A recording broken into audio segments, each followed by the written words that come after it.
Hello, family. How's everyone doing today? I hope everyone is doing well.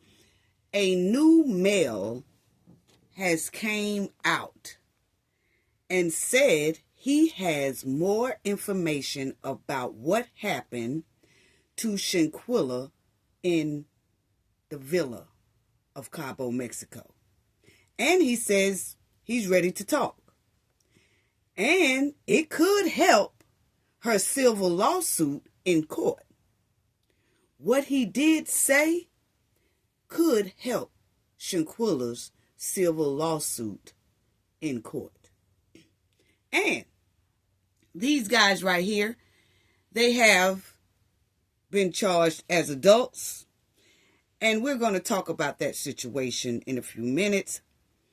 And Tim Walz has been given some impeachment papers. Yes, the caucus of Minnesota has filed impeachment papers on Tim Walz and Keith Ellison.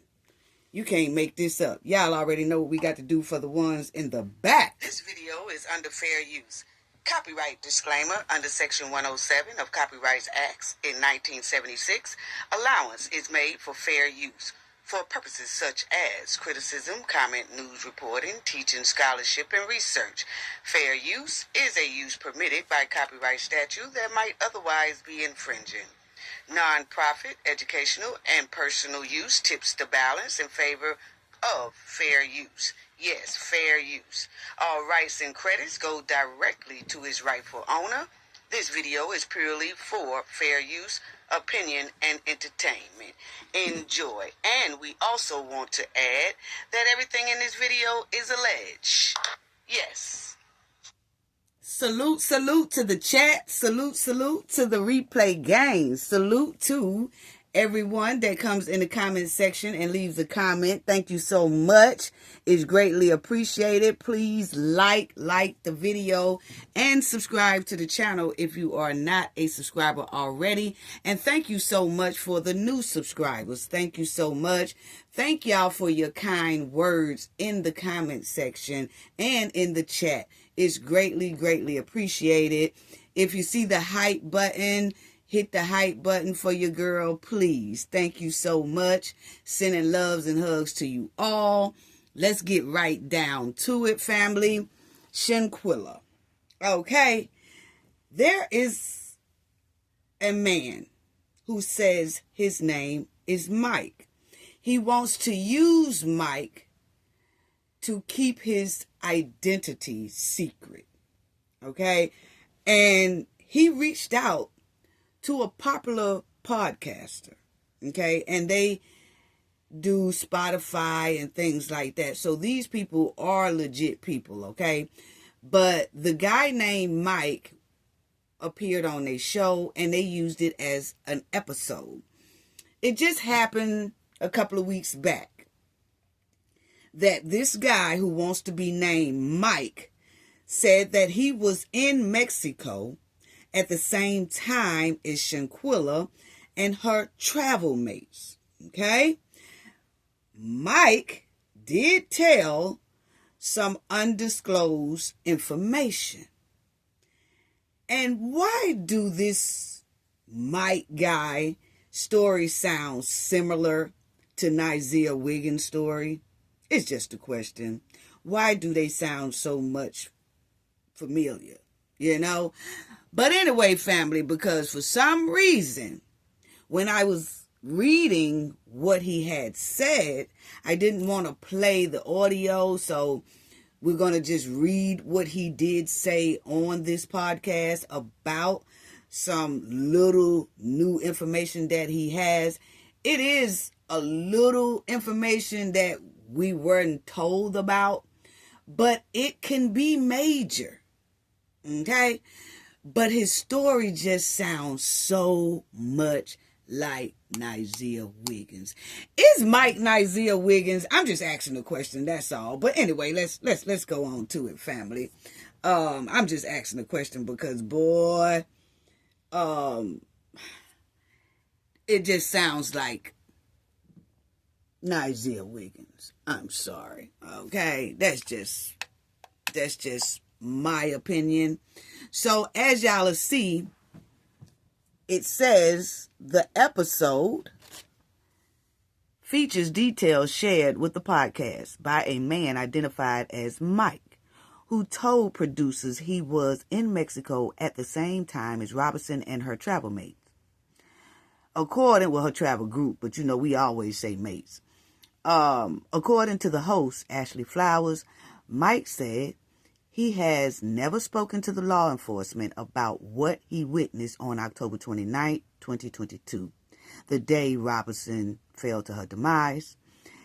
His exact relationship to the group remains unclear, and the podcaster noted it could not independently verify his account. Okay?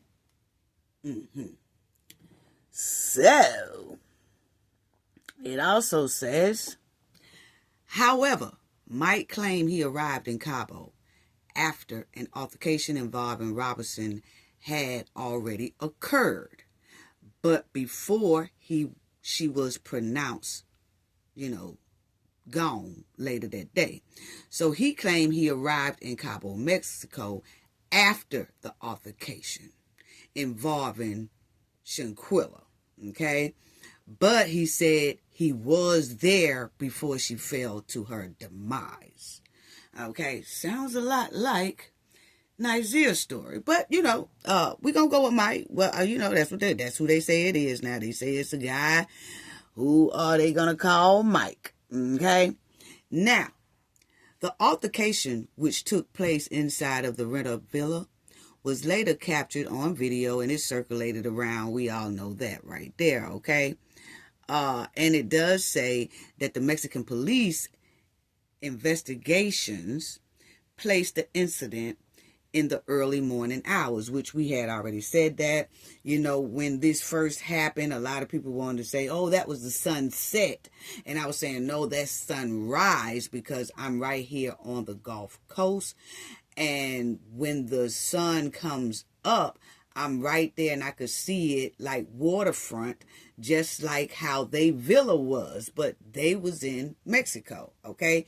We are here on the Gulf Coast, so we know how the sun looks perfectly when it is rising and when it is setting, okay? So they do say here that the Mexico police did say that the incident happened in the early mornings. And remember that we discussed that I said, looking at that sunrise, it looks like it was around about 6:30 in the morning when this here incident happened. Okay?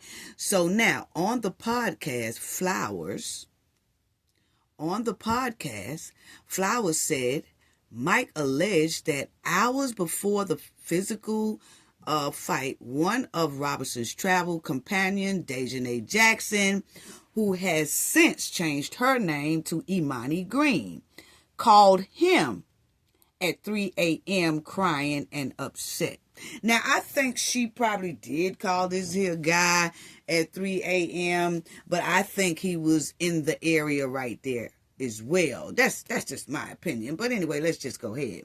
According to Mike, Jackson said she wanted Robinson to leave the trip following a dispute while the group was drinking. So he is saying, this Mike, is that he got a phone call from Fish Stick Dejanay Jackson.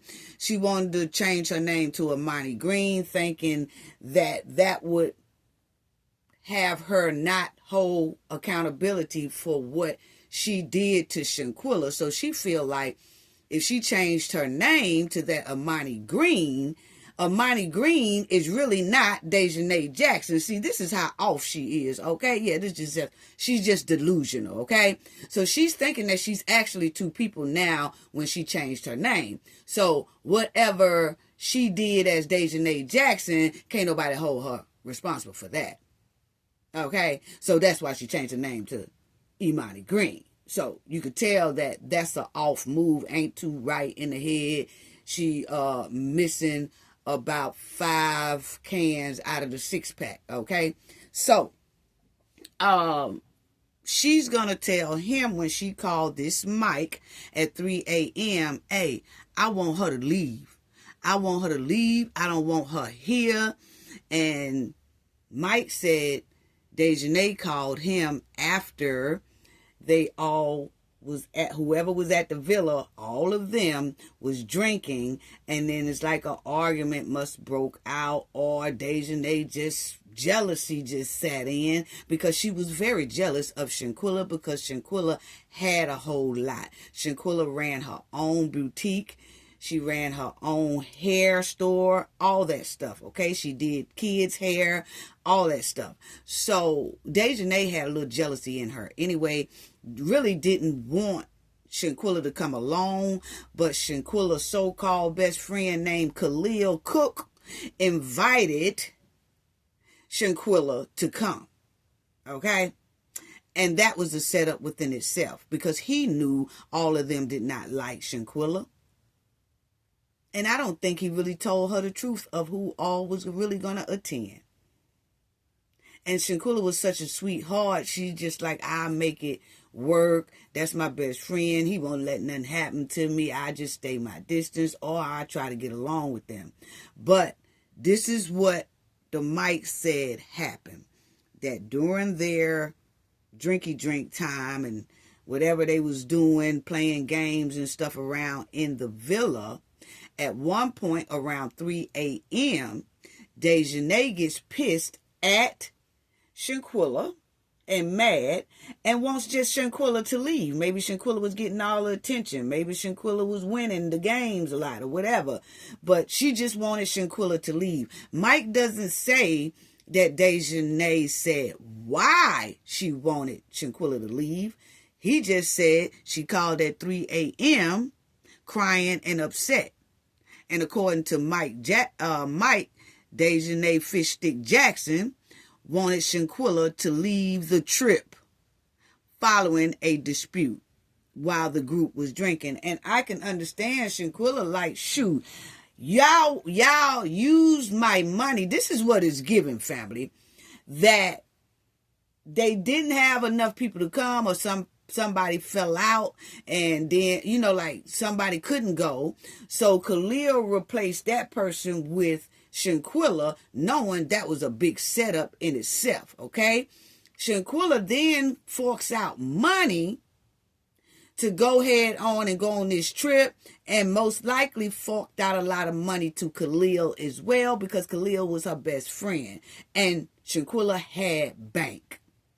And she most likely paid for a lot of things regarding this trip, probably put the most on the villa, all that stuff. Then once she get there, it's given that Dejanay's like, okay, she here now. We done used her money. The villa is paid for. We really don't need her no more, bitch. Why don't you go home? That's what it's given. And Shanquella like, wait a minute now, I done put my money down on this. I done paid for it. You can't get it back no more because they there. You can't cancel out because y'all there. Y'all sign the login sheet saying that all of y'all are there. So, no more money goes to nobody. You don't get no refund, okay? But it looks like Dejanay was trying to use Shanquella. And once Shanquella got there, spark up an argument, then tell her to leave. Then if Shanquella would have left, then they got a whole damn near trip paid for off Shanquella's dime. But Shanquella probably spoke up a little bit. It's like, I'm not going nowhere. I'm going to stay here. I put all my money in it. I'm not going nowhere. And then this Mike guy says, Dejanay calls him and say, I want her to leave. Point blank period. Okay? Now, this Mike guy, he says, this is what he says. Mike told the podcast that when he arrived at the villa later that morning, but I don't know who this Mike here guy is, but I do know that Nazir was saying he arrived in the afternoon and all this type of stuff. Okay. Yeah. And then we saw the Uber cab time on there, and he wasn't arriving there then. It was given that he had just came back from disposing some stuff. That's what it was given, okay? Allegedly, okay? But anyway, he said that he arrived at the villa later that morning. Okay, so remind you, this altercation started around about 6:30. He said he arrived later that morning, and Shanquella appeared disoriented and was, bringing stuff up. He claimed others told him she was suffering from alcohol poisoning, and he believed that explanation at the time. So it's given this Mike here is now saying, yeah, they told me that, and I believed it at the time. Well, if you listen to that statement, he's saying, I believed him then, but I damn sure don't believe him now. Okay, now it says, also, let me put this down here. Hold on, family. Let me get this right where you get. Okay. So then you will see, it says police records later show that a doctor who examined Robinson repeatedly advised the group to call an ambulance, but the call was delayed. Amen. We talked about that. They did not want to call the ambulance. They wanted her to pass away because they didn't want her to tell anybody what happened. They didn't want her to be a witness for herself. So they let her pass away. Okay? And then, oh, wait a minute, I think it was something else. The case has since been expanded into a complex cross-border investigation involving Mexico authorities, the FBI, and civil suit filed by the Robinson family. Okay? So my thing is, before I go to this, my thing is, you see it says podcaster reveals new claims about Shanquella Robinson final hours. Okay? But my thing is, this guy, Mike, he said he didn't talk to law enforcement about this at all. And I'm asking why. Why didn't Mike ever speak to law enforcement about what he witnessed on October 29, 2022, when Shanquella was deleted by her travel mates? Did Mike feel like he would incriminate himself? Or did he feel like it would show evidence that he as well did wrongdoing to Shanquella? I mean, I'm just asking a question. You know what I'm saying? Because my thing is, if you are innocent, why wouldn't you want to clear your name?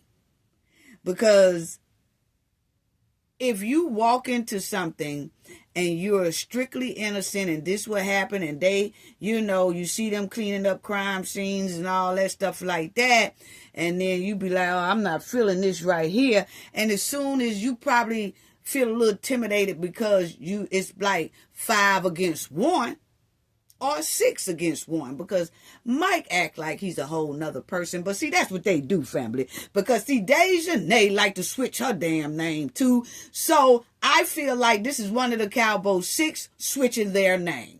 Because they good at that. They love to act like they're a whole nother person when really they're not. All of them got delusional problems. All of them kind of loose up in the head. It's obvious. Look what they did to Shanquella. And all of them are still acting like they did not delete someone. That's evil. But anyway, my thing is, if you are so innocent, why didn't you talk to law enforcement about this? Because if you are really innocent, you wouldn't have been charged. All you had to do was just be a witness. Hell, you're damn near trying to be a witness now. Yeah. So, Mike also admits that there was an altercation. Y'all heard him. that went down inside that villa regarding Cabo 6 and Shanquella. Okay? That caused Shanquella's demise. Now, Mike's statement sounds a lot like Nazir. I'm just saying my opinion, okay? But Mike said he arrived before Shanquella was pronounced deceased.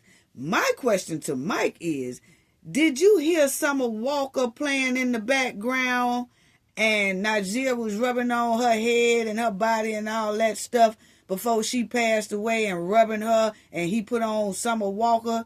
Mike, did you hear that as well too? Because I didn't hear you mention that in here.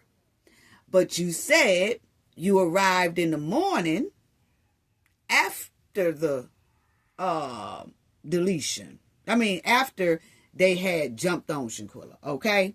So if you was there right after they jumped on Shanquella in the early morning, they jumped on her and you said you got there later in the morning, okay, then you should have been able to hear Summer Walker playing in the background, because Nazir clearly said that he put on Summer Walker and he was rubbing Shanquella's hair. So you didn't hear that, Mike? Or is Mike Nazir? I'm just asking a question. I'm just asking. All Nazir got to do is answer. Like, nah, that wasn't me. You know? But my thing is, Mike do admit that Fish Stick Jackson jumped on Shanquella. He does admit this right here. He says this, and this is a key big thing, because this is something that we haven't heard nobody say. So that little bit of new details about Dejanay called me at 3 a.m. and said she wanted Shanquella to leave. And she called me crying and upset. And she wanted Shanquella to get out of the villa. Okay, so that little, just that's the only kind of new information that I see in here, but it is a major one, because then it shows that Dejanay Jackson did premeditated deletion. She had time to think, because if this Mike said Dejanay called him and said that she wanted Shanquella to leave and she was real upset with Shanquella, well, that tells us then she was the aggressive one. That she did have a problem with Shanquella. And that's her on that screen jumping on Shanquella until Shanquella fell to her demise. So it gives a motive that Dejanay was mad at Shanquella. Okay? Remember, they were saying that, oh, Shanquella started it. Shanquella started. And we seen that before the rest of the cowboy arrived, Shanquella arrived first. Shanquella was in a hammock, laid back, sleep, and her so-called best friend, Khalil, came in, and he went over to her hammock that she was laying in, and he was like, oh, body, and all that stuff like that. Shanquella hadn't even been, it wasn't nothing wrong with her at that time. But my thing is, you could tell Shanquella was chilling. Then we saw a video with Shanquella trying to ask them to come to the pool. Hey, y'all, come on. Y'all, come on. Let's do this. So Shanquella was not the aggressive one. So this is a major statement that the Mike made when he said that Dejanay called him upset. So she called him upset, then that means she could have calmed herself down. But she didn't. She went on and proceeded to delete Shanquella. So it does show premeditated what she did. Because she's up there calling somebody else, telling them how she don't like Shanquella and how she wants Shanquella to leave. You know? Old Fish Stick Jackson. So Dejanay had a motive to delete Shanquella. She's the main one who most likely jump-started this whole crime. Mike just confessed that Dejanay was furious with Shanquella. He didn't say why. But it's given, like I said earlier, They had done used Shanquella to pay for the villa, or half of the villa, or over half of the villa, and then they was like, we don't really like you. We just used you so you could pay for half of this shit. But you could go now. Because we don't like you anyway. That's what it was given. Jealousy. Now, I don't believe for 1 minute that Dejanay was crying on the phone. Because he said she was crying and upset. I don't believe for 1 minute that she was crying, but I do believe she was upset, okay, on that phone while talking to this Mike, So, my thing is, who is this Mike? Because his story sounds a lot like Nazir. That's my opinion. My opinion is he was there the whole time, if you want to act, He was there doing the jumping and all that. And we did show video footage of Winter, because it looks like her nails. Winter FaceTime a guy that looks just like Nazir. And he was on the outside and he was walking and all that. And it looks like a nice, area. It doesn't look like a trafficked area he was in, like he's on the FaceTime trying to get somewhere. It didn't look like that. He was chilling. And I think he was the lookout man. I'm talking about Nazir now, not the Mike. I think he was the lookout man the whole time. And he helped clean up the crime. But this here Mike guy story sounds a lot similar to Nazir. Only thing is we never heard about Dejanay calling someone at 3 a.m. in the morning saying she want Shanquella out of that villa and she wanted to leave now. Okay? And that's a major little point right there. Now, would this here Mike say this in trial? Will this, can they find this Mike? That's another question. Okay? Because for this Mike not to talk to 5-0, no law enforcement, didn't talk to any law enforcement in Mexico, and when they came back to North Carolina lying about Shanquella's demise and all that, he didn't talk to law enforcement in North Carolina either. And I feel like if you're innocent and you're not involved, wouldn't you want to say what's going on so that you don't be holding the bag as an accessory of a deletion? You just not going to hold yourself back and say, oh, no, I ain't going to say nothing. I take the rap with the rest of them even though I didn't do nothing. You take the rap for stealing something or something, stealing some candy or something like that. We talking about a deletion. And that's some long time. So you mean to tell me you held back from talking to law enforcement? Why? That's all I want to know. But anyway, that little piece of information is very important to Shanquella's civil lawsuit case that Mike said. That Fish Stick Jackson was very upset with Shanquella. And then she attacked Shanquella, deleted Shanquella, and the rest of them participated in covering up the crime, cleaning up the crime. And when they came back on United States soil, they continued to cover up the crime and bought Shanquella suitcase and belongings back to her mother on American soil, still lying their ass out. Okay? So this little piece of confession by Mike can help Shanquella's civil lawsuit. It can. That's the main question though.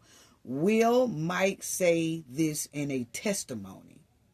Is Mike another person for real? Or is Mike really one of the Cowboy Six? And he's disguising himself as someone else. The same way Dejanay does. She says she's Imani Green. She Dejanay. She is Fish Stick Dejanay Jackson. Okay? Point blank period. So My thing is, it's a good step though. It's a good step. But my thing is, we don't know who this Mike really is. His story sounds just like Nizia's story, you know. And this Mike, if he is really one of the Cowboy Six, is he going to testify as who he is? Because if he stay up under this alias, how do law enforcement or her family who is doing this civil lawsuit, how do they know how to subpoena this so-called Mike? Because they didn't give a last name or anything, and this Mike is just not, that's not an existing person, because they clearly said, we're going to say this person's name is Mike. So if you're going to say this person's name is Mike, that means that this person's name really is not Mike. Their name is something else. So by them telling this Mike, telling this, it could do some good if that Mike, aka whoever they really is, go to court and testify this, because then that will show that Dejanay did premeditated deletion. Yeah, because she had time to think about it. And she didn't. She didn't give a damn. Yeah. And did y'all know that Dejanay, anyway, see, this is what I'm talking about. You know, she's from Kingston, Jamaica. She has Jamaica descent, okay? And she used to be running back and forth from the United States to Jamaica. United States to Jamaica. I wouldn't be surprised if she over there still now, because I don't think they have stopped any of their passports. So is Malik. He has that Jamaican background as well, descent in him. Yeah. So we'll see. Because is Mike going to tell his side and tell his side that way? Because that will really help Shanquella's case. Is Mike really Nizia? Or is Mike a whole nother person? We can't wait for the state to take Shanquella's lawsuit, if they do or if they don't. The federal court sent it back to the state. The state hadn't said if they picking it up or not, or what they're going to do with it. I hope they do pick it up in state court. And if so, I can't wait to see when Nizia, if Nizia has to testify, is he going to say Dejanay called him at 3 a.m. in the morning, crying and upset, and wanted Shanquella to leave? And if he don't say it, then that means this so-called alias Mike guy, we don't know who it is. But we do need for that person to say that in court, whoever they are. So Cowboy 6 can face accountability for their trifling behavior. They need to face financial accountability, and if Shanquella's parents' representative handle this right, it could turn into a criminal case. Yes, it could. It really could. But anyway, that's all I wanted to tell y'all, family, about that. Yes, that's all I had to say about that one right there. But I just wanted to let y'all know that there is a so-called new person named Mike that came out with just that there little bit of information about the 3 a.m. Dejanay calling him. That it is a little piece like, oh, that ain't nothing. Yeah, that is a big deal. Because if that person can say that in court, that will show that Dejanay premeditated this. It will show what we saw on video. Dejanay wanted to do that the whole time because she wanted Shanquella to leave. And that she was already saying, I want her to leave, I want her to leave, I want her to leave. So it gave a motive stuck on Dejanay of why we saw what we saw on video. Okay? Maybe Shanquella just went it because remember Shanquella didn't have anything on, and maybe when Dejanay was saying, "We want you to leave, and won't you leave now?" Like Dejanay about gonna put her out or whatever, and Shanquella probably went in her room, closed the door, laid down like I ain't finna hear all that, and Dejanay got even madder, and that's when they bust in Shanquella's room, and we all know what happened from there on the videotape. Okay, so I just hope that Mike tell it. Now, let's talk about this. 3 boys, ages 12 to 15, charged as adults in connection with alleged R. Okay? Now, this happened in June. Okay? June, this past summer, June, okay? 2025. It happened in June. But here, last week, they charged these boys as adults because of how things was done. Okay, so they're being charged as adults now. But my thing is, we have to take accountability, family. What our people do and what our children do. Stay with me, family. Stay with me. Now, we have to explain who people are so other people don't be confused. Okay? Yes. And Black Americans can check each other and, have deep discussions. But when it's all over with, we still have love for each other. Okay? So, I want to say this. When somebody do a crime, Black Americans make sure if it's not one of us who did that crime, we point it out. We let people know. We let the world know. We always say, hey, look here. That person that did that, their crime, they are not Black American. That person is Haitian, or that person is Jamaican, or that person is Asian, or whatever. We make sure if someone has the same color as us, we don't let nobody put that crime on our ethnic group. We quickly say, no, that's not a Black American. That's such and such, culture. That's not our culture who did that. Okay? So, but my thing is, for an example, family, that African braiding shop that, all over these United States, that's very rude to Black American women, and Black American women are the ones who give them the majority of their income. But we always say that African braiding shop. We make sure people know that's that African braiding shop. It was some African women who locked that Black American woman inside of their shop. See, we do that for the adults, right? For instance, again, y'all remember in North Carolina, that guy was sitting on the train and he poked that lady till she fell to her demise in Charlotte, North Carolina. He was an immigrant. He was not a Black American man who did that trifling action on that train to that Iranian lady or whoever she was. That was an immigrant who did that. That wasn't a Black American man. Yeah, you read the story, they tell you clearly. Okay? Now, but my thing is, what about our Black American children? What about our foundational Black American children?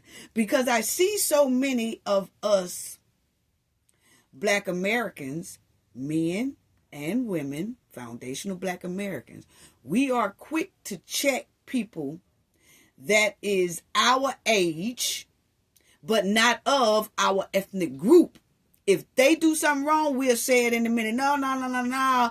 That is not a Black American woman. That is a Haitian woman. That is not a Black American man. That's a Liberian man who did that crime. No, no, no, no. Don't try to put that on us. Y'all not going to be dumping all y'all crime off on Black Americans. Everybody hold their own bag, okay?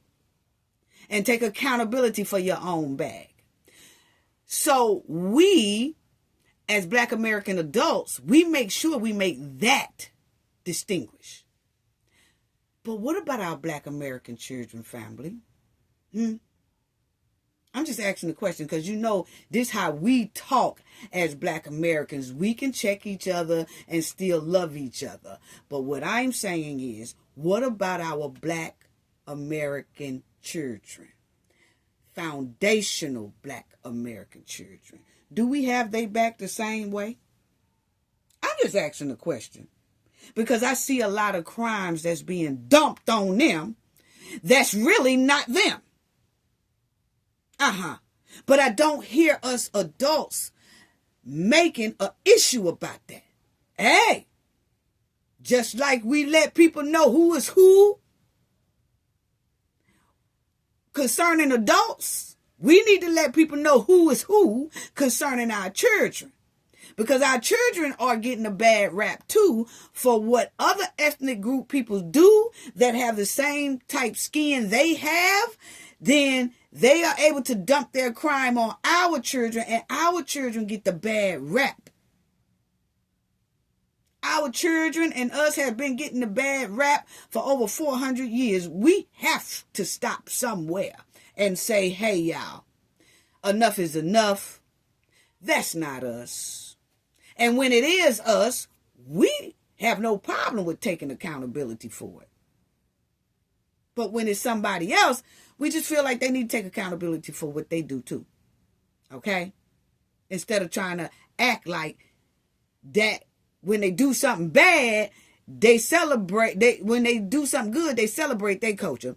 But when something happens bad in their culture, they gonna act like and blend in with the skin with us and say, oh no, we all Black. No, no, no. Get back over there on your side because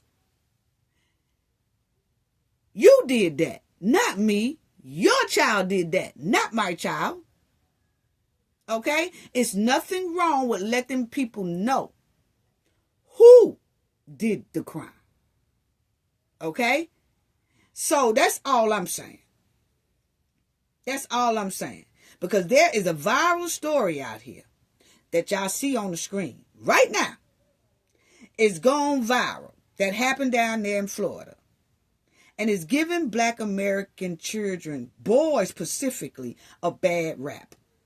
And I'm going to clear that up today because our Black American children have enough on their back.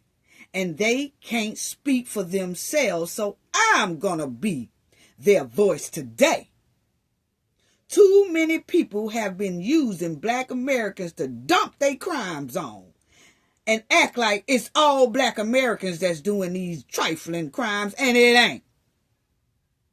Okay? Do Black American children do crime? Oh, yeah, they do. But we also hold accountability for that. We also check each other for that. We check the kids for that. We check the parents on that. And we keep it moving. Okay? But we're going to need the other groups to do the same for theirs. Now,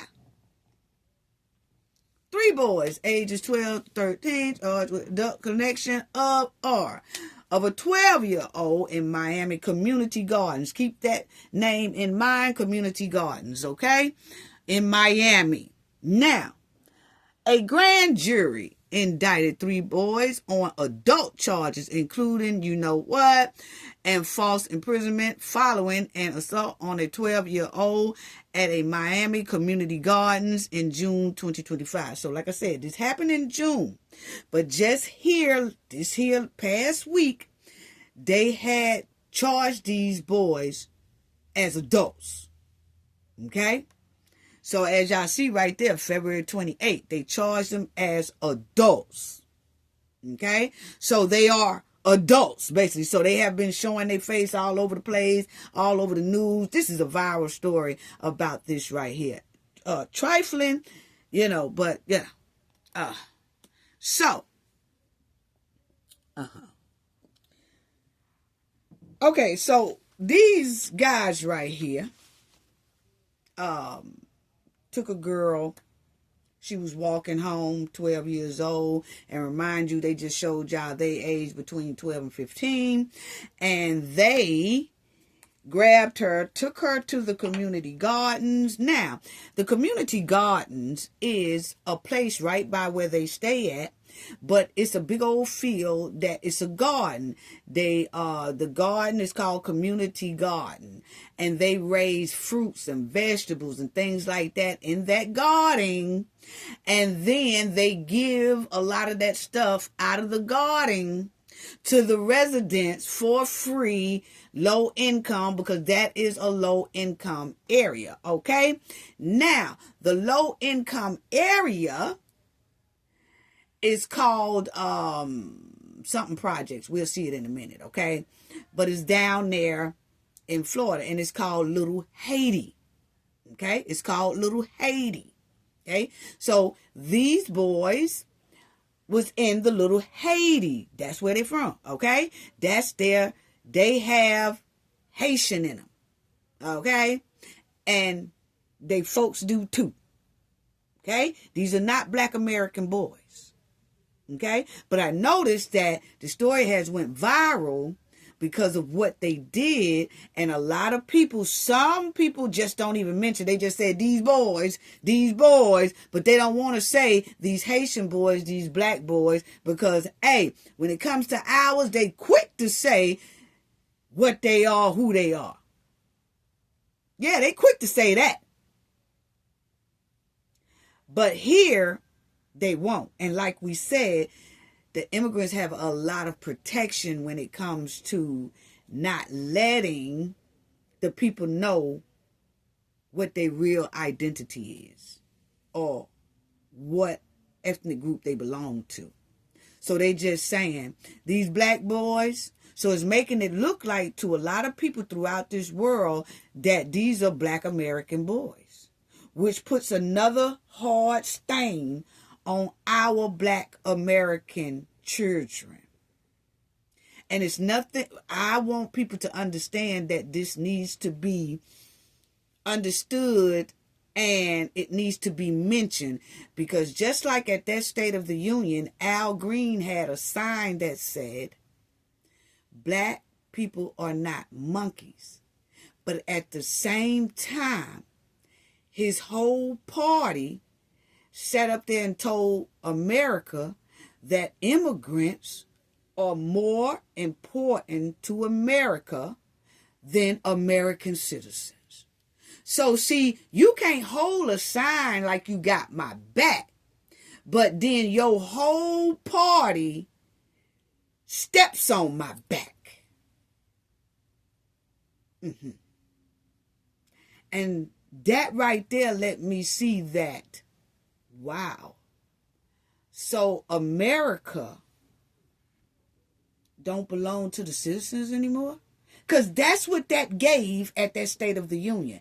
Because it specifically says immigrants should be above American citizens. So then that means American citizens, America is no longer ours. I'm just asking a question because that's what it was given. So when you see that this is what's going on in our Congress and in our White House and our senator seats, and when you see this is what's going on, it's time for us to just say, okay, hey, look here, it can't be all. We got every ethnic group is proud of who they are. We are as well. But we also, when crimes and things like that happens, we just have to tell people, oh, that's a such and such that did that crime, not a Black American. That's not a Haitian that did that crime. That was a Black American. Okay? But we have to say who it is so that our group don't keep getting, our children don't keep getting the bad end of a reputation of this is what they do. Only them. Because nobody is saying, no, it's not just only black Americans. It's this one and it's that one and it's that ethnic group and it's that ethnic group and it's that ethnic group. That ethnic group just don't want to say it.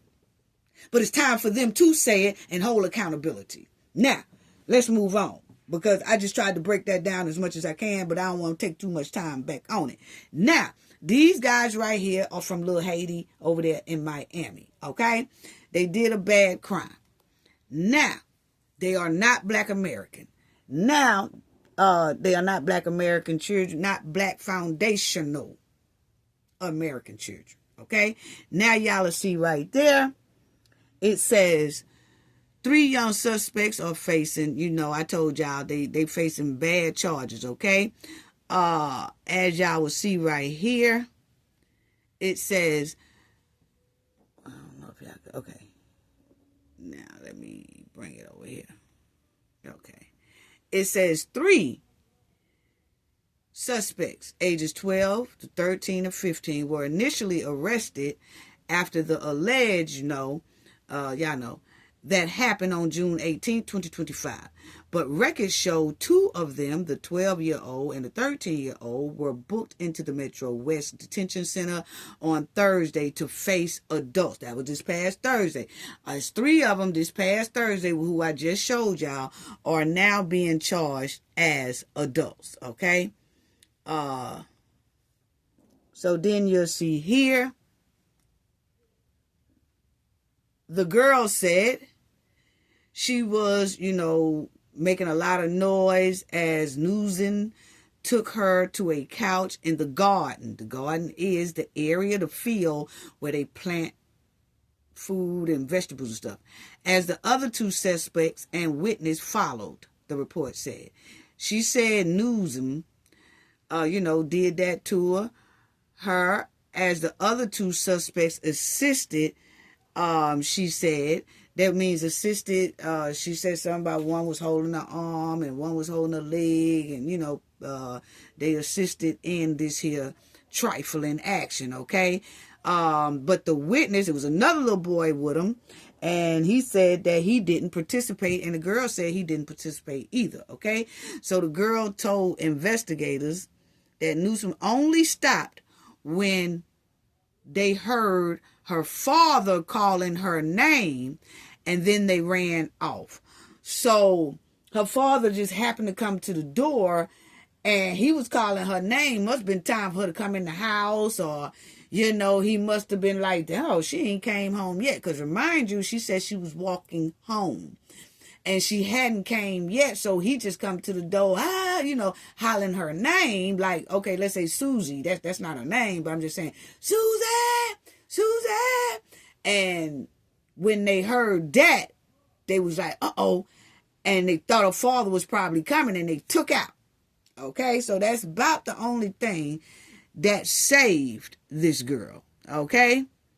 And they said that the detectives interviewed the witness who confirmed the victim's story and said he didn't intervene because he was outnumbered and was afraid of getting beat up. So that it was like 4 of them.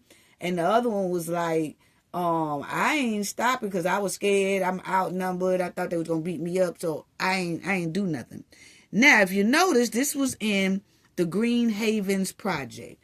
Remember that, okay? Remember the community garden? That's the garden that they do all these plants and grow vegetables and little food and stuff like that over there. Then the Green Haven Project is Little Haiti. That's the area where they all stay at, okay?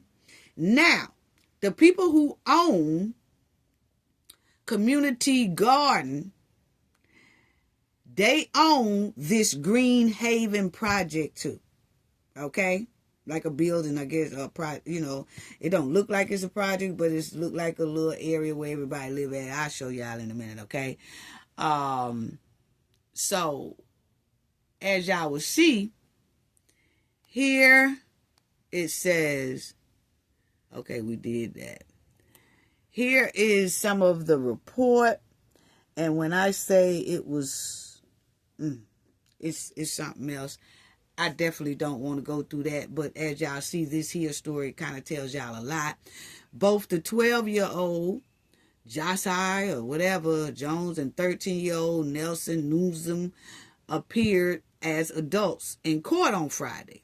Okay, that was this past week, where a judge ordered them held without bond until their next court appearance. Okay, records show the 15-year-old Xavier Tyson had an arraignment hearing in adult court scheduled for Friday. Okay, so they are being charged as adults. Okay, that's them. Now, I do want y'all to hear a little bit of what was said there regarding that right there.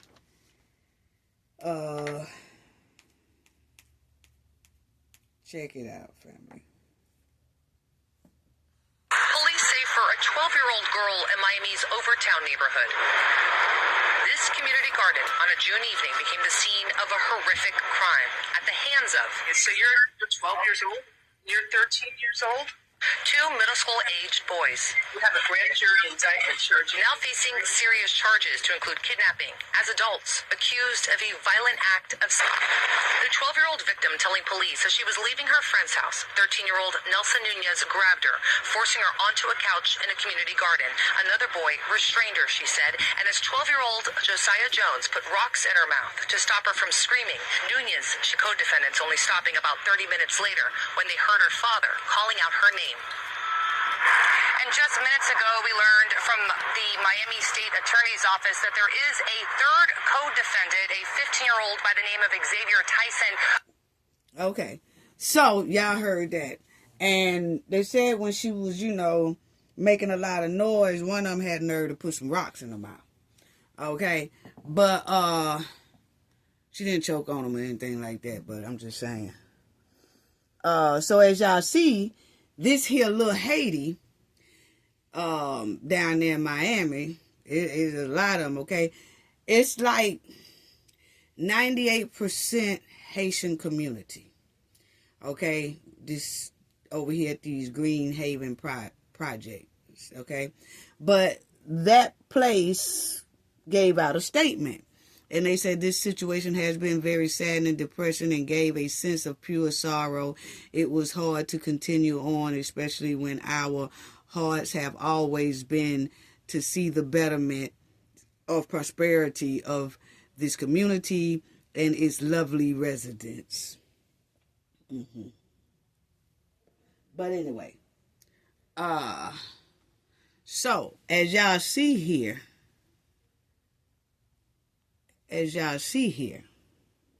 okay, that's the Green Haven projects we're talking about, okay? They also do farming, okay? They do farming and all that stuff. So this Green Haven project also owns that community garden place, okay? So y'all see community garden. Y'all see why Little Haiti community garden is separate. Now, this is the garden, and the garden is not too far. The community garden is not too far from the Green Haven projects. That's where everybody stay at, okay? All the Haitians and stuff like that. So this whole little area is called Little Haiti. Y'all see it right there. Okay, so these young men are not Black American men, but I see that, Black American children, but I see that a lot of people are trying to act like they are. Okay, just saying black boys, little black boys, and everybody just assuming that they Black American boys. Okay, now, y'all will see they do the food thing. Whereas Little Haiti is a historic Haitian neighborhood in Miami facing gentrification and major separate development projects. Okay? Okay, so that's a Haitian, what did it say? Haitian neighborhood. Yeah. That's what that is. Okay? Now, I remember Luke Skywalker, 2 Live Crew. Remember when we did his little old thing? He running for Congress and all that, and he said, now he don't stay in this area, but he was talking about a Belglades area when we was listening to his little speech that he did on the news, okay? Because remember, he was talking about he wants to help the immigrant community because his community is have a lot of immigrants in it. And from where I looked at, his area has a lot of immigrants, Haitians, Jamaicans, and things like that as well. Okay? And so that's where he running for Congress, because remember, he said he want to help them save their TPS card, temporary status. Okay? Green card status and all that. Okay? So I looked, and that same community garden that these boys took that girl to, because see, they took her to the garden, okay? They took her off there in that garden where they got the growing beans and bananas and tomatoes and all that stuff. They took her off in the garden and did that to her, okay? And then that's when her father called, and then, they took off running. Well, they have this same community garden over there where Luke stay, okay? And a whole bunch of immigrants over there as well. And that same garden, they got one over there in his area. That's what he was talking about, low impoverished area and stuff like that. He's talking about like that Haiti community, okay? That Haitian community, Jamaican community, and things like that, okay? Now, these same people who own this community garden at the Green Havens Project where these boys did that trifling stuff at, those same people own the one over there where Luke at too. Okay? They own that. It's a community garden over there by Luke in Bell's View or Bell's Glaze or whatever. They same people own that. Okay? Now. I ain't seen these community gardens over around in our black neighborhood. Why is that? See, this is what I'm talking about. Like, they got all this funding and they get these grants and all that stuff to do all that stuff in their Haitian neighborhood, Jamaican's neighborhood, and all that stuff here in the United States. But in our black American neighborhood, we don't have like a big farm area like this. Y'all see, I'm trying to blow it up and y'all probably can't see it that well, but that is a big old field they got to grow their little greens, beans, and all that stuff. I ain't see no mud pies, but anyway. But anyway, so this is that area. That's little Haiti. That's little Haiti right there. Now, I noticed that they said that, remember, they said it's a low impoverished neighborhood and it's called Little Haiti, and they have to grow their food because, not only is they teaching them how to grow their own food, but it's a low impoverished area, and they give most of that food out of the garden to the residents there for free, okay? Give it to the Haitians for free because most of them can't even afford food, okay? This is what they're saying, okay? But it's quite strange that these here cars don't look like they struggling and surviving. Like, family? Family, do y'all see what I see? See, when they tell me, because see, this is the same area, the news had it all on there when they was doing the report about these here kids, okay? Now, they adults. Now, because, hey, when they charge you as adults, it's over with. You're an adult now. But anyway, you did adult crime. But my thing is, look at these cars. Look at these cars, family. They told us this was a impoverished neighborhood. And they can't even afford food, and they have to give these people food. How come them cars don't look like that?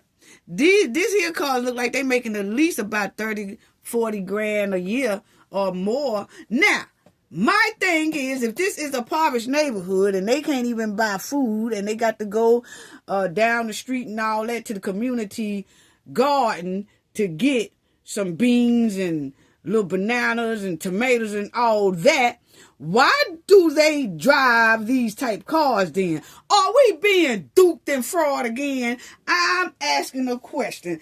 Is the United States citizens being duped by the Haitians? That's what I'm asking. Yeah. Ain't no way. See, when you tell me that these people here is struggling and striving and they can't get no food and that's what the garden is for. It's a non-profit garden too, family. Yes, it's a non-profit garden that they get these people, they say they get these people, the tomatoes and the food and stuff like that so they can feed their family because that is a impoverished neighborhood over there in Little Haiti in Miami community. Okay? But my thing is, look at the cars. See, when people say that people don't have no money, then I should see more bus stops, more people standing at the bus stops than I see 2022 cars, 2023 cars, 2024 cars. Come on now, are we being duped again like the Somalians is duking us over there in Minnesota or the Haitians duking us down there in Florida too? I'm just asking a question. That's all. Just asking the question. Yeah. Look at him. Look at this. Look at these cars. Yeah. Look like they just took them through the car wash, too. Yeah. Rim shining. Yeah. They got tinted windows.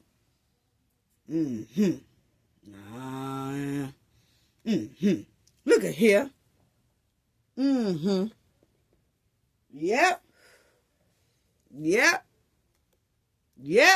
So you see there, they said that little girl said somebody put a rock in her mouth. And then the other little boy said he was afraid, to say anything because he didn't want to get beat up. So yeah, family. But anyway, this is it. So no, they are not Black American children. They are Haitian. They got Haitian descent. They got Haitian in them. They folks Haitian. They come from Haitian descent. Put it that way. So I just wanted to make sure that we have to explain to people this because they keep dumping this thing on, them black kids, black American kids, boy, they know they better, blah, blah, blah. Now, we'll hold our own when it's time to hold it. But if we don't have to hold it, we don't need to hold it. Not with what we seen go on there at that State of the Union address. Come on now. What? They said we wasn't even important no more. They didn't stand up. Anyway, Luke, I just want y'all to hear him say about the Bellevue community. We listened to this before, but I want y'all to listen to it again. Because this is what he said. Something's coming is that you resigned from that beloved coaching position at Edison High a couple of weeks ago. And he's Jamaican. Well, why did you resign and what's going on? Well, basically, I had to, you can't do two things at one time, I can, maybe you can. Well, I'm a Jamaican, so us Jamaicans, we normally have like 12 different jobs anyway. but I looked at it, I looked.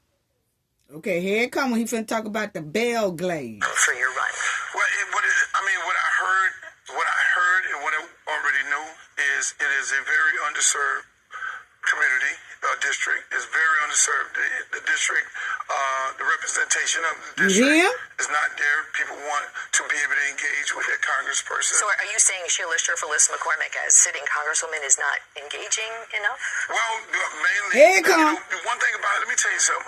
One thing about me, I looked at the race and I said, if the congresswoman was doing her job, then I wouldn't get in the race.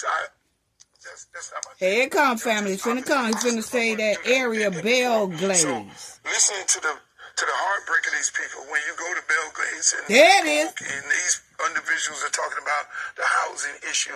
They're talking about losing a prison that employed so many people. And you talk about the sugarcane business, how it became automated and folks losing their jobs and how they got to get back and forward from West Palm Beach back to Belgrades and back to Belgrades. I had these conversations with people who run the homeless shelter over there and say, how do these people really... It don't seem like they having a problem getting back and forth. Now do it, family. See what I'm talking about people telling lies. He talking about these bad, impoverished community areas in the immigrant area, Jamaican, Haitians area and stuff like that. You know, these people trying to figure out how to get transportation from here to there. Well, we just seen a whole bunch of cars. So which one is it? And they was pretty good cars. There wasn't no bad looking cars. They was not no hoopties at all. They wasn't that get out and crank type car. No. Those was brand new, pretty much in the 20s. I say 2021, 2022 type cars, okay? I'm so tired of these people playing in our face, okay? But y'all heard him say the Bellevue. That's all I want y'all to hear him say. And Bellevue is over there where he stayed at. It is about an hour or so away from where these boys did they little trifling thing at. But the thing is, they have that community garden all across that area of Florida in these Haitian immigrant areas, okay? And they could get that food for free and all, and they say they are non-profit. So that's what he's talking about in his community. And that same community garden that's over there where them boys took that girl, and then an hour or so away over there where Luke at, it's another community garden over there. They owned by the same people. So you'll see right there, it says, yes, there is a community garden present in the Belgrades area. That's where Luke was talking about. He got one in his area too, because they supposed to be impoverished people, impoverished immigrants, okay? And they get they stay non-profit thing, and they get money and stuff to grow this stuff, and they get it people for free. But you'll see gardening project events. Belgrades. So see, when I heard about these here boys, and they was talking about this community garden, I seen that name Bellevue. And I said, where did I see that at before? Where did I see that at? So I asked a couple of people on my team. They was like, I don't know, but it sounded like, remember when Luke was talking, so we went back to that interview, and that's exactly who mentioned it. Luke. So it's one in his area too. So when he's talking about the impoverished neighborhoods and stuff like that, 2 different neighborhoods, 2 different areas. They're about an hour away. Where these boys stay is a Haitian neighborhood, and where Luke is running for Congress is also a heavy immigrant neighborhood. Remember, we talked about that already, okay? And it's full of like Jamaican, Haitians, and immigrants and things like that. But that community garden is owned by the same people that's running in these here Boys Town and over there in Luke Town. And Luke clearly said, oh, you know, these people trying to find a way to get back and forth to work and all that stuff. But what Luke didn't expect is that the news talking about these here boys showed us the little Haiti housing area that these boys stay at, what I just showed y'all, and then we see all these beautiful cars. So how is they trying to make it back and forth to work and all that? It looked like they already got ways back and forth to work. Yeah. But anyway, these boys are Haitian descent, not black foundational boys, okay? Now, Haitians take credit all day long when they achieve good things. They also need to take credit and accountability for when their own do terrible crimes. Because black Americans always take credit and accountability, and we check each other for what we do. Always have. That's just in our culture. It's just embedded in us to do that, okay? So, please understand that these kids right here, adults, are not FBA. Okay? So while everybody worried about black Americans and our black Americans reparations, you see a lot of Haitians, Africans, Jamaicans, Kenyan, everybody got something to say on TikTok all day, Twitter all day, everywhere worried about black Americans and their reparations and trying to tell black Americans who their ancestors are and where black Americans come from, calling black Americans dirty. You know, I'm talking about just all calling us a cotos and all that type of stuff. Well, it looked like, according to this here screen, they need to be worried and focused on how to give proper parental guidance that the United States abide by, and the proper guidance with their kids, and the proper tell them about the United States laws so they will know what our laws are. Because now they are sitting there with adult charges. And them adult charges is going to be heavy down there in Florida. See, don't worry about black Americans. Need to be given proper parental guidance, proper direction, proper instructions on how to act in society. Tell your kids that and improve their performance. Y'all got bigger jollof rice to fry. Y'all got bigger fish to fry than worried about black Americans and who their ancestors is and they dirty and where they come from and they reparations and all that. No. According to this screen, y'all need to be worried about parental guidance. Somebody failed these young men. You know, who failed them? This trifling crime from these Haitian youngsters is unacceptable.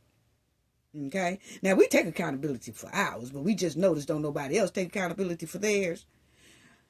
But I blame the parents. Did these kids learn this trifling behavior that we just heard from their community or from their household? Which one is it? Just ask the question.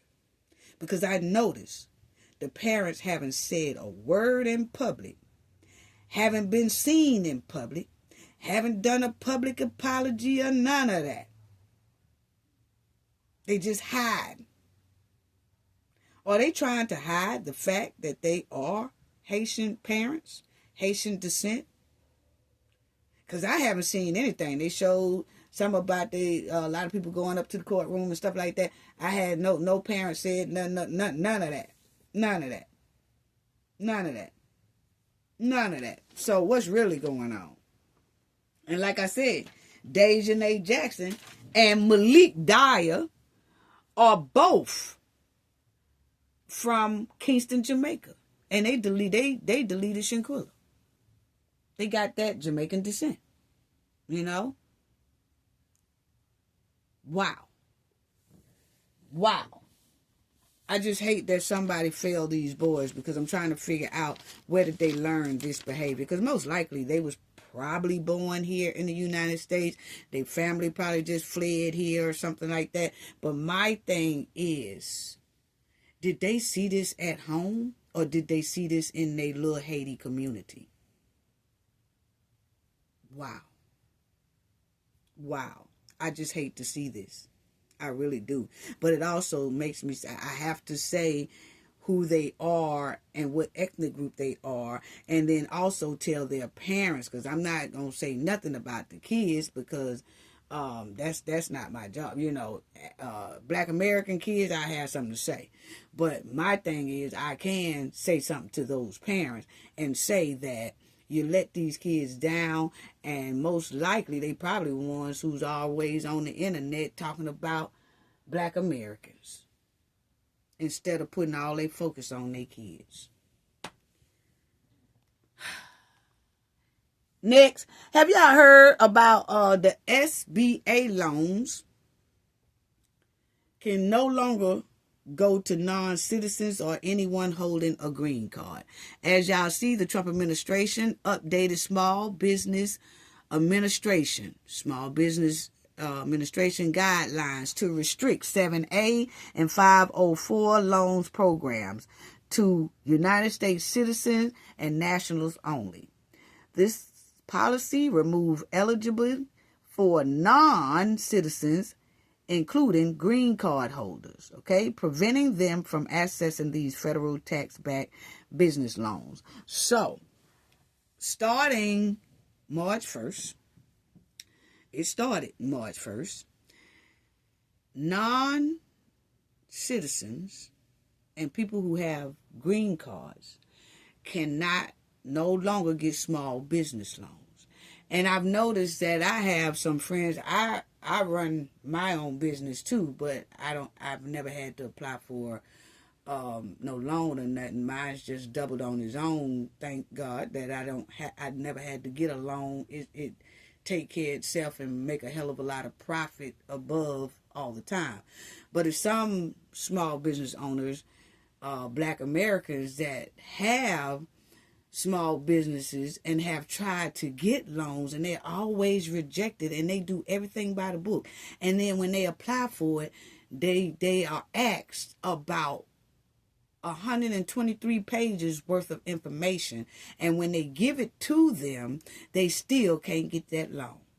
But I have heard that non-citizens, which is illegal, come in here, and people who have a green card and stuff like that, they can come in here, they get those small business loans real quick.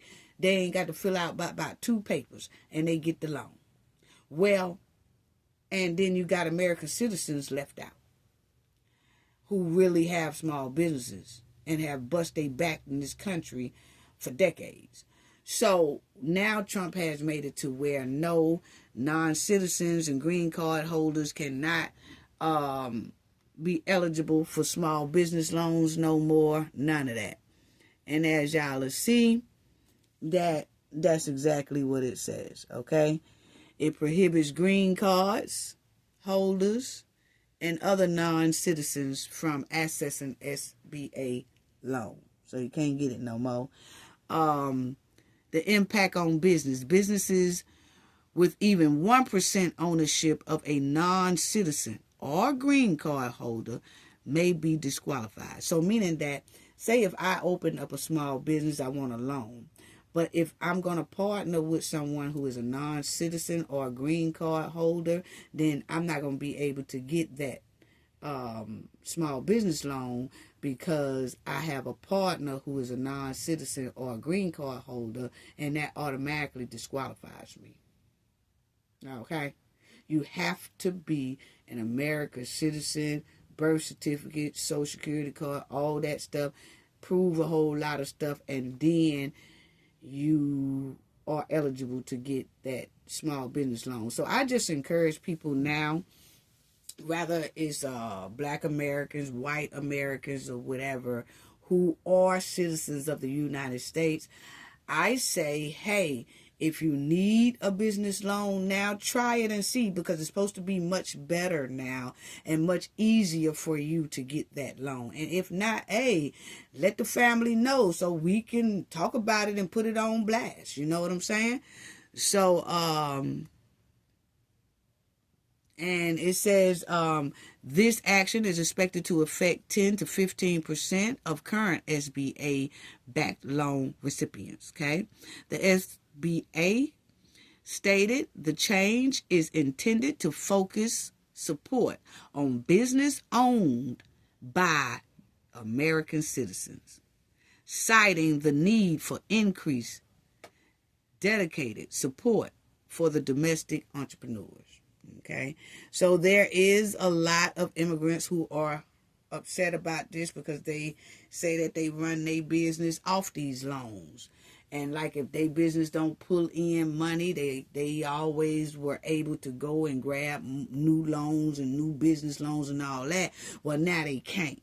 So they are saying, oh, that's unfair or whatever. But, you know, that's how they have it now. Also, HUD has came out right behind the vice president and Dr. Oz. Remember they said that they stopped Minnesota's funding for that Medicaid. And so right after they got through talking, HUD came up and he said, hey, don't forget about me, because let me tell y'all about the changes that's going on with the HUD program, okay? And he said illegal immigrants could lose public housing under Trump Hood plan to end Clinton's era loophole. Okay, so meaning that Hood is saying, cracking down, they're saying that you have to have a legit social security number, a legit driver's license, a legit birth certificate, a legit paper trail on you and your kids or however it is before they even attempt to let you get any type of affordable housing or Section 8. So that's how they got it. Okay. So now, y'all will see here, y'all remember this here lady here. Y'all remember this here crawfish. Y'all remember that this crawfish done ran and stomped all up and through them people church down there at the St. Paul, Minnesota church. And you remember she got arrested. Well, family, this here past week, I'm telling you, this past week has been a doozy. It's been a doozy, boy. They cracking down. It's been a doozy. First, we finna talk about Tim and Keith done got those impeachment papers dropped on them last week. Then you got the State of the Union address. It basically just made the Dems look bad. Then you had the Vice President and Oz come and give Minnesota bad news about they are not getting any more funding. Then you got the ones who came into that church acting up, stomping ground around there, acting like hood boogers. All 39 of them got arrested here this past Friday. So this past Thursday and Friday was a doozy for a lot of people. Yeah, especially crawfish right there. Yeah. Now check it out, family, because 39 people has been arrested last Friday. Okay? Because they went up there stomping and the gorilla pimping them people whole church service. Now, check it out. Them a lot of names, ain't it, family? They arrested all these people y'all see. 30 church protesters indictments. They ain't playing with them. So check it out, family. And this is what they were saying about it too, family.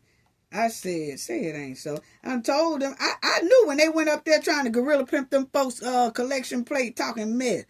We got the right to protest. No, not no church, you don't. Y'all violating the FACE Act. Check it out, family. There were so many defendants who made their first appearances today in federal court here in St. Paul that they couldn't all fit in the courtroom at once, so they brought them in groups of 5. Many of them wearing the same clothes that they were arrested in this morning. Now, the people who took part in this are calling it a protest, while the government is characterizing it as an attack. Now, today, a superseding federal indictment was unsealed, charging 39 people in total in connection to the city's church protest last month. That includes the names that we have heard before: activist and attorney Nikemi Levy-Armstrong and independent journalist Don Lemon and Georgia Fort. This indictment charges all of those 39 individuals with the violations of the Klan and the FACE Act, which prohibits people from intimidating or interfering with the right of religious freedom at a place of worship. It does shed some new light about how all of this was planned, saying participants promoted the protest on Facebook and Instagram, and that organizers visited the area in the days before the demonstration to plan out what would take place. Federal authorities say 26 people in all were arrested today, with some arrests happening as far away as North Dakota and New York. 4 people are still reportedly at large as of this afternoon. True North Legal, who is representing City's Church, released a statement calling the City's Church protest an invasion, saying it put congregants and children in fear for their lives. They added they are grateful the DOJ is enforcing federal law to protect churches and other places of worship. Now, all of those defendants who made their first appearances today were also released from custody today. The only condition that the judge imposed on them was that they stay off the block of City's Church in St. Paul. Yeah, stay out them people church. That's what that judge said. I'm going to let y'all go. I'm going to give y'all a bond or whatever. The request is y'all stay away from them people church. Matter of fact, judge didn't say it, but I'm saying it. Stay away from anybody church. Talking about y'all coming in there, stomping in there like poor hustlers. Going in there. It couldn't have been me scaring my kid like that and all that. No, No, that lady wearing that long, everybody was following Miss Crawford. Everybody was following her in that long black mink coat. But she came in there scaring my kids. I turned that mink coat into a halter top. Yes, girl, stay out them people church. And all these people were following Miss Crawford. All those people, she done got everybody in trouble, even Don Lemon. Yeah, Don Lemon was out there with her talking about what we gonna do next. I tell you what you're gonna do next. Go see that judge. Because that's exactly what all y'all just did. But anyway, family, as y'all see, Minnesota caucus has finally taken a bold action. They have filed impeachment papers against the Governor Tim Walz and Attorney General Keith Ellis. For too long, these leaders turned a blind eye and just letting fraud go rampant around that camp. Yes, rampant around there. They just letting them poor hustler Somalis just dunk them out of about 19 billion. Yeah.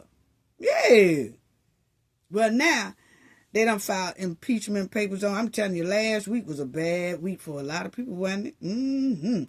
And now, Tim Walz up there crying. He crying about the vice president, Dr. Oz, and the president done stopped his funding. But the thing is, they are now being impeached. And this is what they said about them. And these are the guys, well, oh yeah, I forgot to tell y'all that.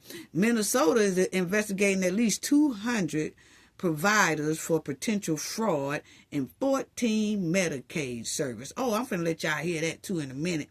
And these are the guys who filed those impeachment papers on the governor and the AG. Check it out. Minnesota have officially filed articles of impeachment against Democratic Governor Tim Walz and State Attorney General Keith Ellison. The newly formed State House Freedom Caucus said Walz and Ellison were complicit in allowing state residents to commit billions of dollars in fraud. Meantime, back in Washington, the Trump administration has tapped Vice President J.D. Vance to lead an effort to crack down on fraud. The National News Desk's Christine Frizzell reports. So, they filed the impeachment papers. Yeah, they said they want them out.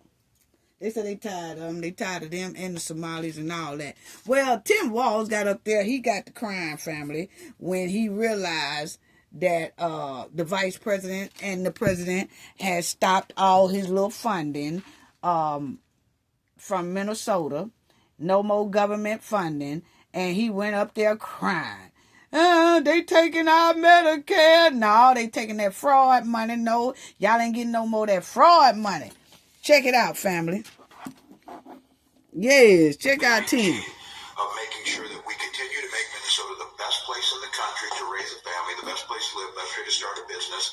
And a lot of those indicators and those measures are... Now, right after the vice president and Dr. Oz was talking about, hey, y'all ain't getting no more funding, that done stop. Yes, y'all got to do a whole lot of reapplying. We got to do a whole lot of checking stuff out.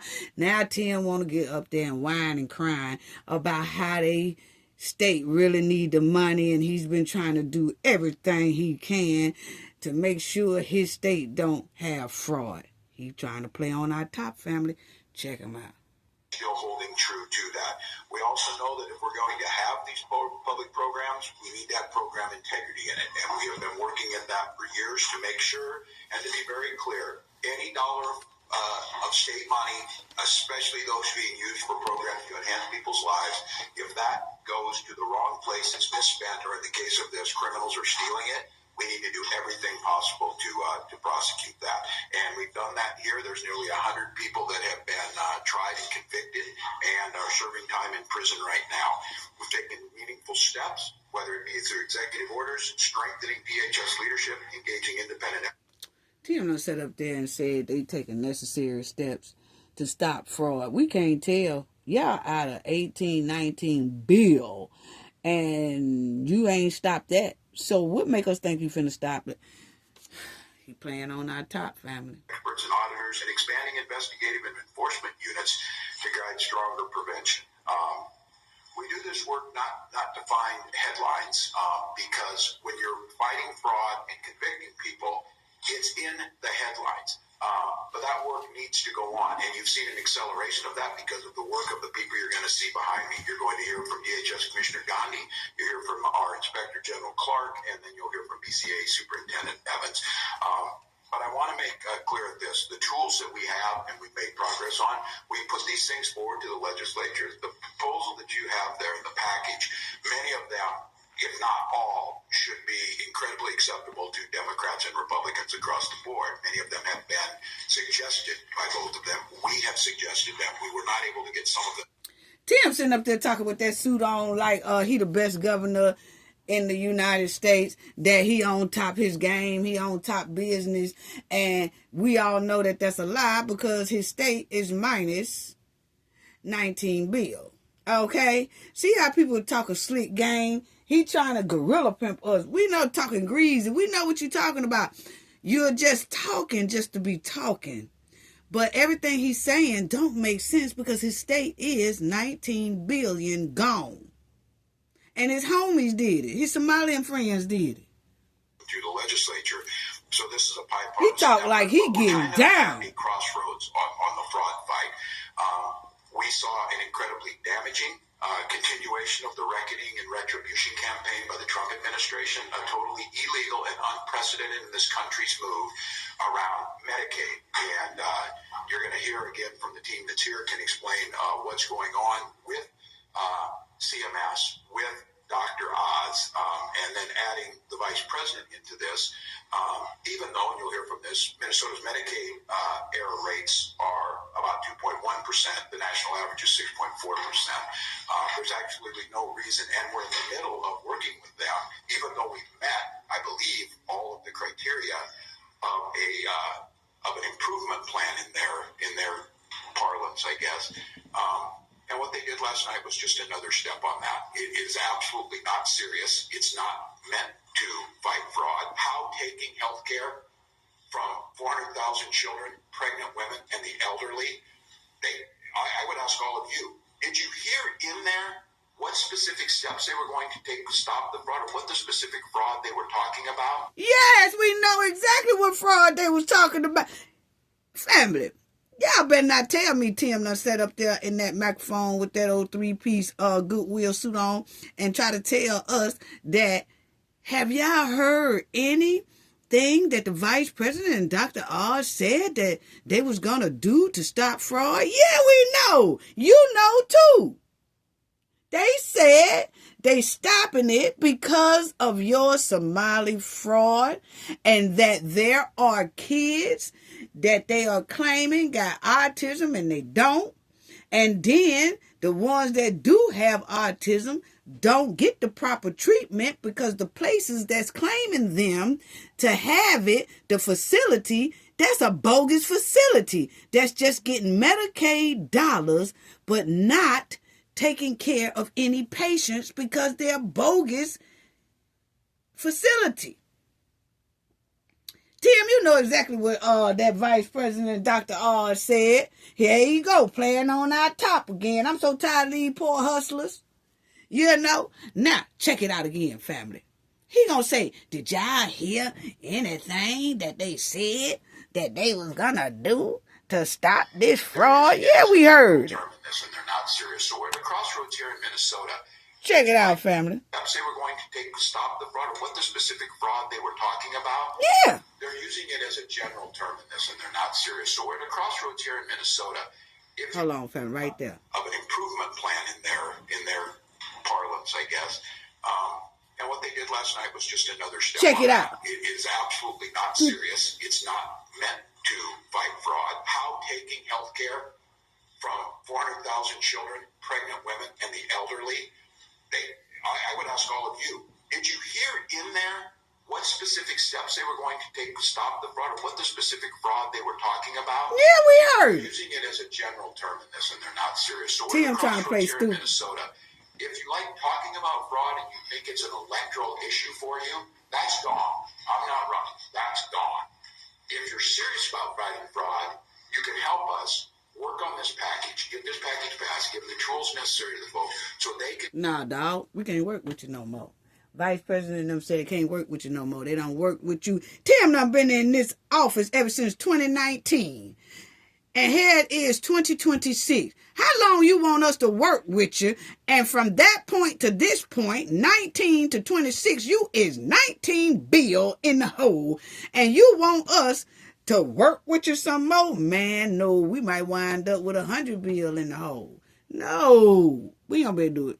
Continue to do what we're already seeing, enhance program integrity. That my role was, you saw in Tim O'Malley, who I want to thank again, report that this is something that has plagued governors going back 50 years. Other governors have dealt with fraud. I want to be the last one to deal with it. I want Minnesota's modernization around. Tim, don't play on our top. We know other governors done dealt with fraud. But what we also know is no other governor, not right now, they ain't hit New York and California yet. But right now, we do know that other governors dealt with fraud. But you, sir, you got $19 billion worth of fraud. Don't try to throw other governors in there like you just missing $18. No, you missing about $18 billion. Program delivery to be the strongest. But right now it appears to me that the Trump administration is not serious about that. They're continuing to try and wage this conflict against Minnesota. There's nothing in their plans that works. I continue to hear from the legislature platitudes and mysterious things. Republicans need to be very clear. Do you want to fix it or do you want to talk about it? Because it appears to me right now is that they fear fixing this because it takes away what they think is a political leverage. And that is simply wrong for Minnesota. I've already told you we're taking accountability. We're seeing the results are starting to show themselves. This package is needed. I asked the legislature to do it. Not going to make everybody happy. It shouldn't, because we've been told by outside auditors that there are vulnerabilities in the program. The experts. Now, Tim said his plan ain't going to make everybody happy, but he working on the plan. What we do know, who are happy, the Somalians, they happy. I wish he shut his pie hole. Gone back and said, this package will close those loopholes, and that will move us forward. So we're in a good spot, I think. I'm hopeful that we're getting this out there, but we're also fighting two fronts on this Medicaid move. I don't know how to really express just the timing of this, the nature of it, the sense of retribution. No state has experienced this before. How does taking and punishing children and elderly have anything to do with fighting fraud when that's not what... Sir, y'all been punishing, you and them Somalis been punishing the kids and the elderly for a very long time.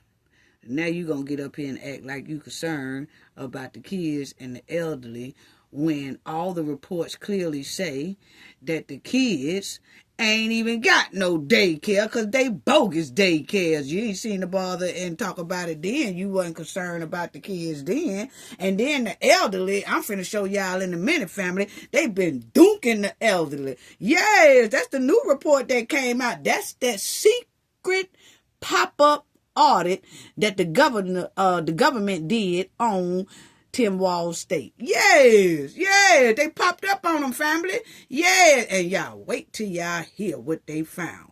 While he up here talking.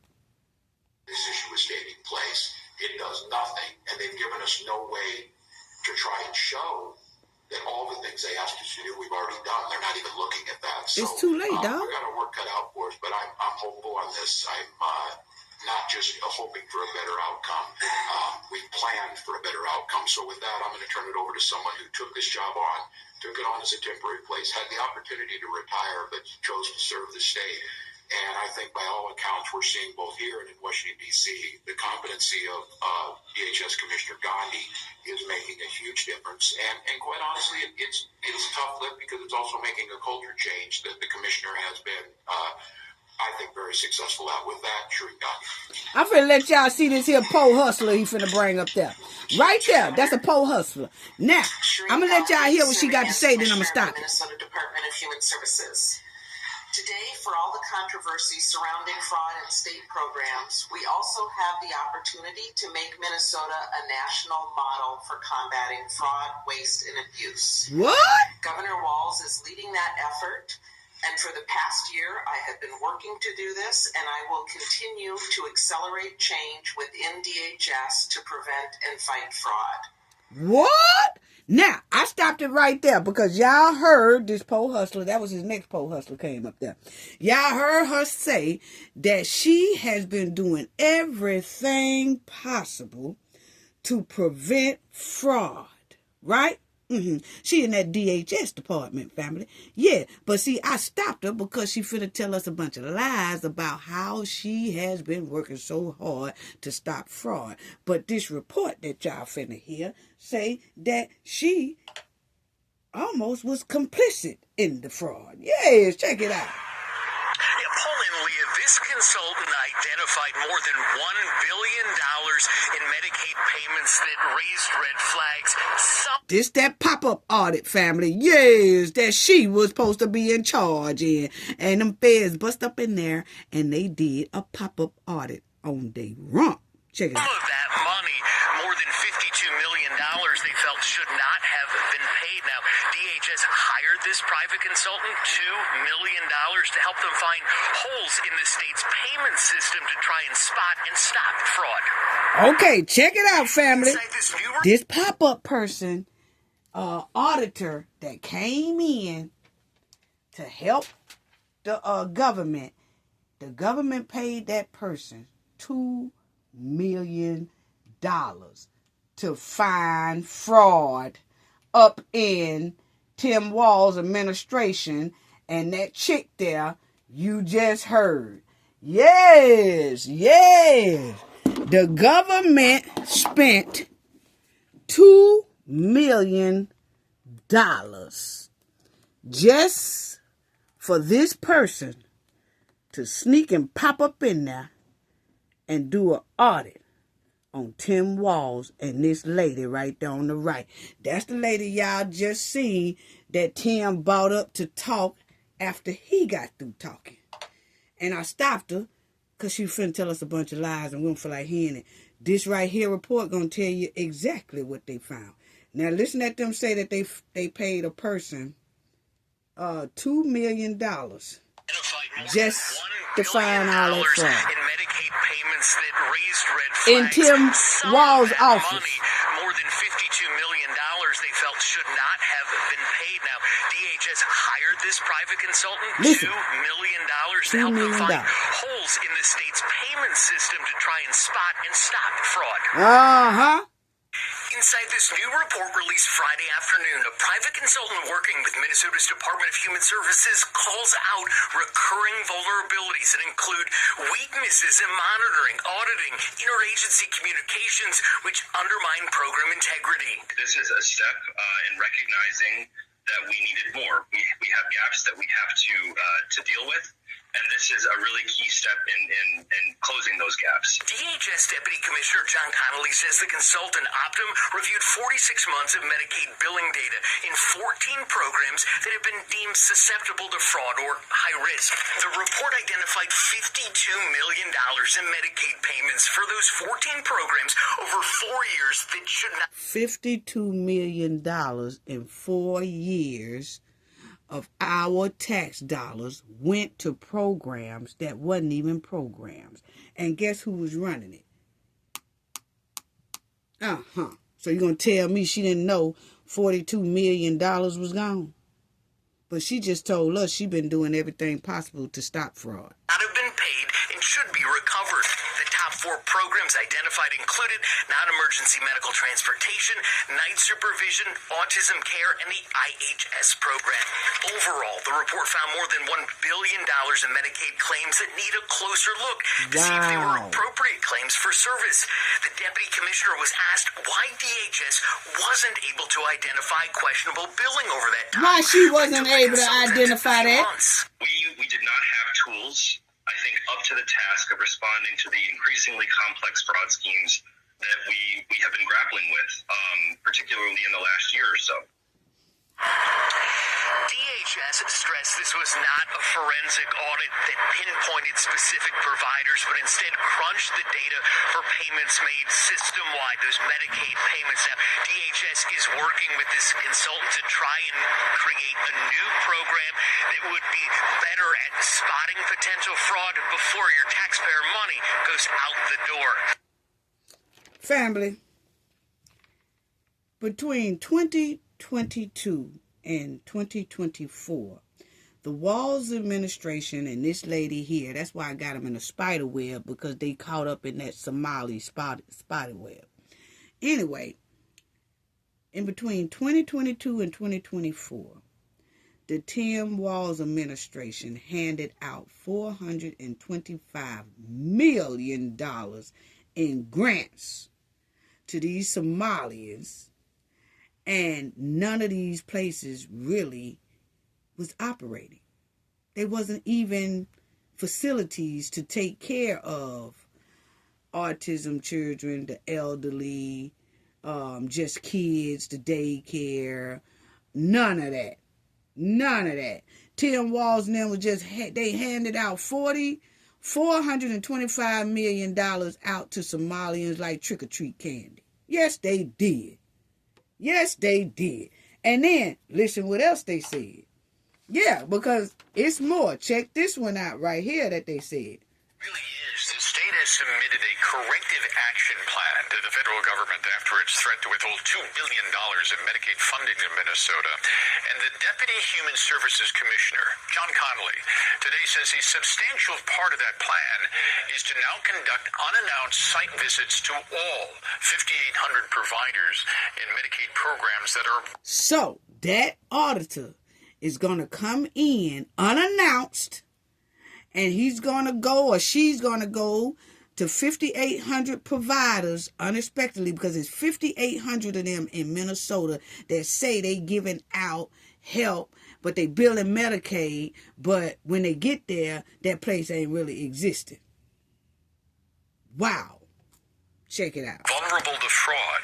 So starting this week, DHS is putting out an action call to all 40,000 state workers to consider a temporary transfer to DHS. The plan is to recruit 168 people to conduct unannounced site visits. Now, the training that will start in February, the site visits will start soon afterwards. And the plan is to visit all 5,800 providers across all 87 Minnesota counties. Wow. This is an unprecedented effort. We've never done anything on this scale before with provider revalidations, but the people of Minnesota deserve this level of effort so they can be confident in the programming that we offer. Minnesota Revalidate, as we're calling it, is a cornerstone of the work that we're doing to combat fraud. Now, I want to show you all 13 of the Medicaid programs the state says are at high risk for fraud. The goal is to visit all 5,800 providers in these programs by the end of May to revalidate their by status the end of May as a provider and root out fraud, too. Oh, so they on top of it. These unexpected visits gonna happen from now until the end of May. And see what else they come up with. Ooh, I can't wait to hear what that report gonna be. I know. I bet you that number get higher than that 19 bill, because they have some reports out now that it's looking like Minnesota had got dumped out of 30 bill instead of 19 bill. But we're gonna stick with 19 bill right now. But they're gonna be doing this pop-up audits. Yeah. See, that's why Tim up there crying. Now, just last week, the DHS stopped new provider enrollments for these 13 programs. This is all part of the recommendations that came from the Centers for Medicare and Medicaid Services. It was all laid out to the state. And Deputy Commissioner Connolly there says the state is complying with all of CMS's recommendations, but also appealing their findings that led to the threat to withhold all of the federal Medicaid dollars to the state. Well, see, Tim and the AG and the Mayor Fry, haven't y'all noticed that Fry has been a lot quiet lately? Haven't y'all noticed, Mr. Fry here has been real quiet here lately? Why is that, Fry? Fry has been very quiet. He hadn't been saying nothing. Every time Tim come up to the microphone, and then Keith went to the senator's hearing, and then this lady here is up at the podium with Tim Walz trying to tell us a whole bunch of skunk meat lies. But Fry here, Jacob, been missing. But I can tell you what, it seems like they are caught up in that Somali web over here. Yeah, because see, that's Omar and her homeboy. You remember her homeboy that had the restaurant, Safari, and he was arrested along with that white lady, and they confiscated all their stuff? Yeah, see, it looks like Tim and all them got caught up in that Somali web, and it's not looking too good. But I'm going to let y'all hear this little bit more. Continues. I love to see when you've got an administration member on the ground in California saying that you found fraudulent borrowers, you're going to prosecute them. That's great. One piece that never comes into this, though, is how do the taxpayers get any of their money back? Is that, Congressman, is that possible in some way, shape, or form that some of these guys have to repay this, or the states have to repay it? Yeah, it'll be possible when the DOJ goes through their prosecution of all these different individuals. I mean, this fraud is rampant. Secretary Besson was on Capitol Hill this past week and thinks that about 10% of our taxpayer dollars through these different programs go to fraud. I bet it's higher than that, because as the Trump administration digs in on all of these different programs, whether it be SNAP, whether it be SBA, whether it be the IRA, whatever the agency is, like we're seeing in Minneapolis, we're seeing rampant fraud to the tune of hundreds of billions of dollars that is being just taken away. So as they investigate these crimes and they find these individuals, when they prosecute these individuals, there should be restitution ordered. Now the question is going to be, is the money still around, or has it been sent to other countries? Has it been sent some other place? But there absolutely should be restitution ordered in some of these cases. You know, Congressman, we're talking about fraud. Well, family, we already talked about that. Some of our money has been sent to other places. They said to some of those extremist groups. And then I showed y'all where the Somalis was building up buildings in Kenya. A lot of I say about 70 to 80% of those buildings are our tax dollars. And they said that America is trying to go after those buildings. Is America going to own that property that those buildings are sitting on? Or are they going to make Kenya pay us out for those buildings? Don't know. But a lot of that money we will not get back. You can't, because a lot of them, they spent it on lavish hotels, going on vacations and stuff like that. That type of money we can't get back. That stems from the COVID era from 2020. We know that Nick Shirley, investigative YouTube journalist, went to Minneapolis and found a substantial amount of fraud in a short order. Why has it taken so long?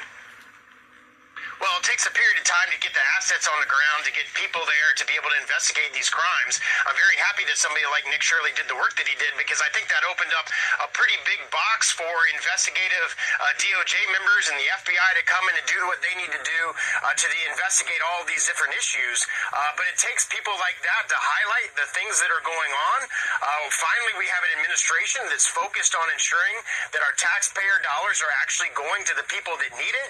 We had DOJ that obviously identified a lot of these issues. We have a DOJ committee in Congress, and I hope by putting and highlighting and focusing on these issues, we can get the fraud out. I mean, think of how much money we'll save on the debt and the deficit if 10% of our budget is going to fraudulent payments, and we can recapture some of that, at the very least, stop those expenditures from going out. That's really going to help us from a spending perspective in Washington. We need a lot of help from a spending perspective, as you know. Yeah, about $39 trillion in help. Yeah, that's for sure. That's a big number. He said $39 trillion in help. That's throughout right now through the United States. $39 trillion in help.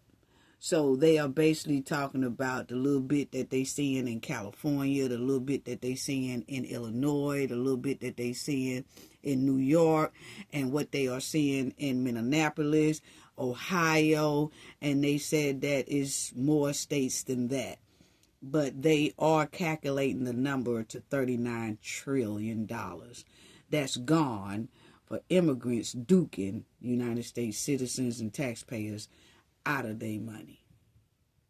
Do y'all know how much that could have did for American citizens, the homeless, the needy, for real American citizens?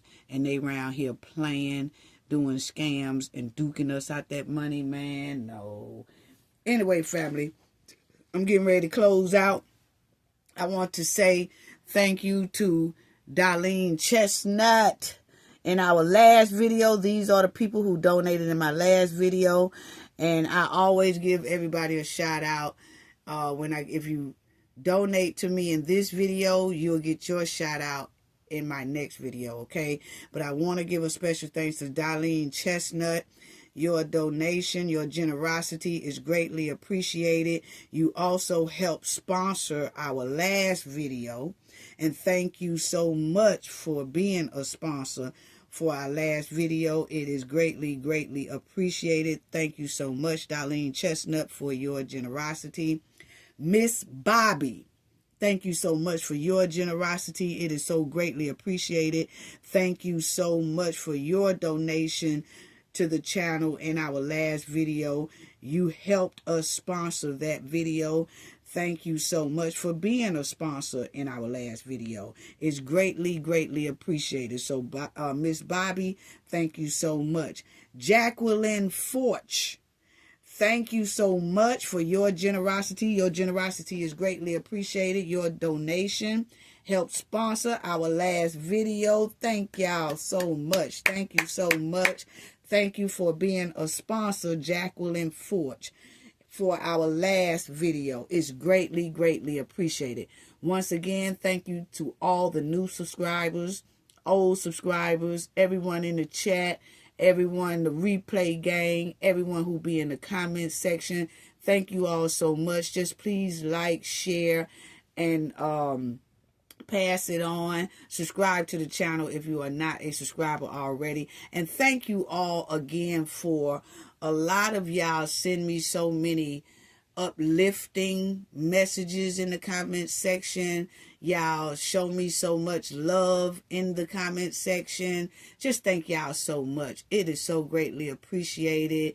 It warms my heart, and I'm just sending big hugs and love to you all and to the Knowledge family.